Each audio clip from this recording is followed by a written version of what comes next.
Hello there. Welcome to Patrick's Scale Studio. My name's Patrick, and I'll be your host. This would be build video 5, trudging along on Trumpeter's USS Yorktown CV in 1/200 scale. Just kind of an intro here. I realize it's been a long time since my last video, actually over a month. And kind of wanted to put something out quickly just to show everyone that I was still actively working on this model. It's a very large endeavor and it's taking a long time, and I'll explain why here in a moment. And then the other reason, I just wanted to make sure everyone knew I was still alive. But we are actually not ready for the instruction booklet yet. In fact, we are still working on the hull modifications, which has been a massive endeavor. As I explained previously in other videos, there are a lot of inaccuracies to Trumpeter's hull. In fact, I think the only thing they really have correct is the length. But other than that, I had to modify the depths. All these contours are way off on the actual hull, so what we're doing is using a lot of evergreen polystyrene in order to make those corrections. So I'll go ahead and move this stuff aside. And we'll move on with kind of what I've done with some of those profiles here. And I think I've shown these briefly before. It's kind of right here at all of these profile lines right there. Kind of cut these out. So as I'm adding plastic and I start sanding down, shaving down, cutting down in those areas where I've added plastic, I'll be able to put these up against the hull and measure my progress and see where I'm at. The caveat here is it will not be 100% accurate to the real thing. It's just not possible, because then I'd have to alter where it goes up and meets the hangar deck and then the flight deck, and doing so then the kit's hangar deck, flight deck won't fit, and then subsequently the Pontos wooden deck won't fit, amongst many other problems that I'm not even going to get into. So we are going to a level of accuracy here, as close as I can get it, using as much of the kit as I can. So we'll start off by showing you what I've done on the hull. Alright, so just right here, this is the bottom of the hull.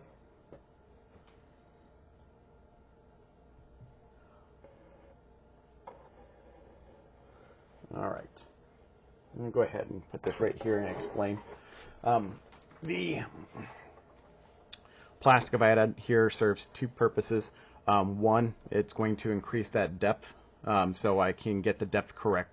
And then two, this is going to create an incredibly strong foundation as I start working on the other part of the hull in order to get it to a standard I'm happy with, because that might make some of this kit plastic rather weak in places. But with that much plastic on the bottom, there will be no flex, no twisting. So that is kind of why I've done that. While it increases the depth, it also adds a lot of rigid structure to this piece right here while I work on it. Additionally, I've started to work up front and let me turn this around, and get this corrected. You can kind of see it's a little flat right there, but it is in a much better place to match the actual plans, as you can see. So that I am very happy with.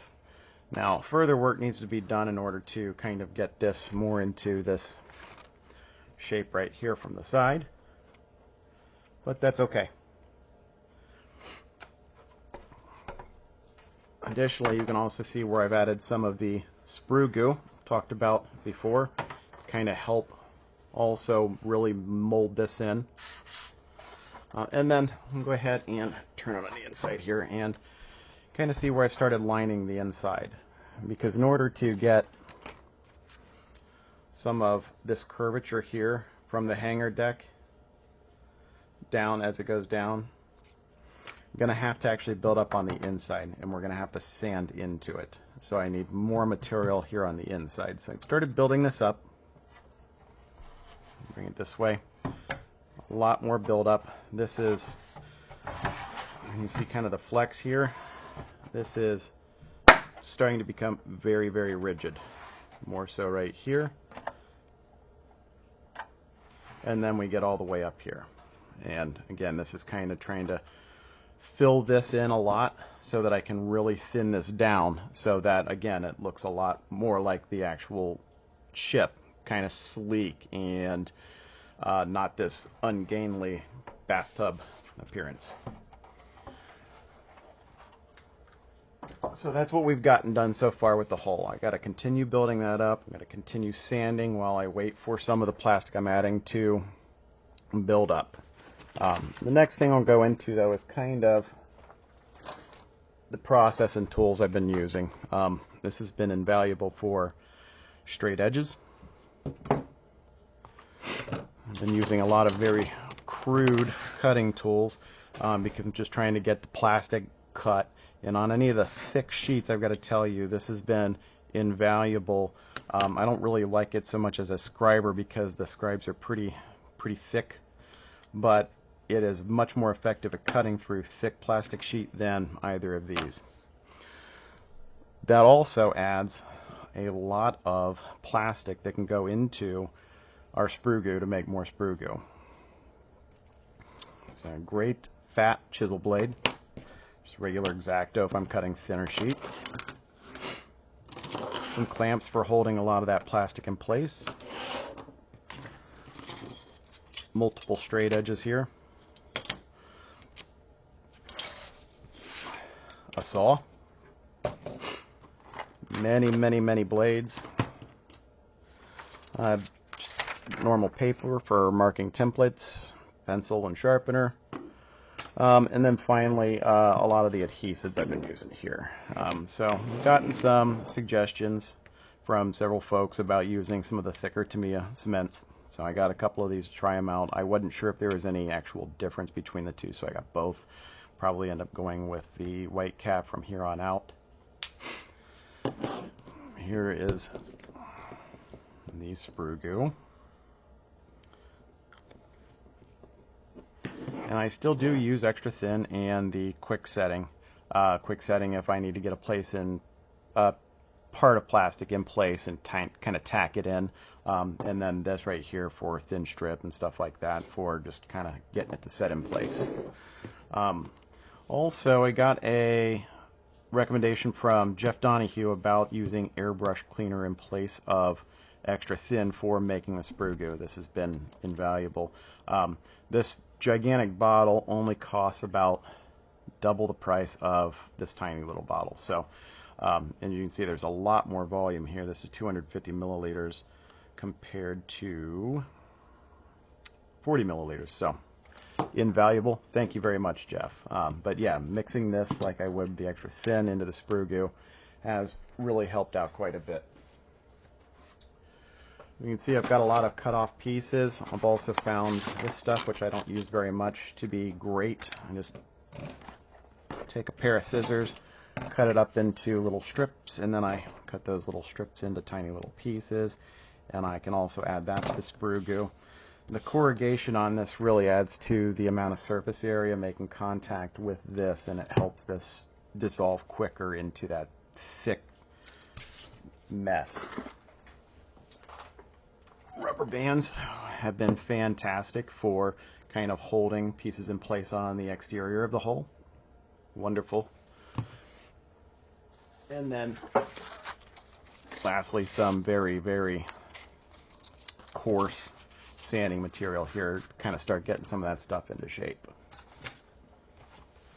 But at this point, that's really all I've got to show for now, is just some of the additions to the hull, some of the shaping into the hull. There's still a lot more hull work to go in place though. So hopefully you'll stick around. Also, while I'm at it, I have also been kind of going into side projects that I'm not really throwing on YouTube. This project is so huge that it really takes a toll on that mojo. Because, you know, you day in and day out, you're just adding more boring plastic to something like that. So being able to get into something like, you know, to me is 148 growler, that's been fun. Starting to kind of comb through some of those Tiger kits by Tackum. That's kind of been cool also.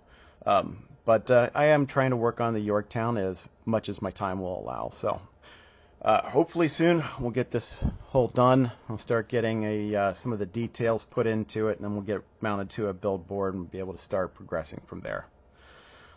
If you have any questions, comments, concerns, suggestions on what I can do better, please leave those in the comments section here below this video. Until next time, stay safe, happy modeling.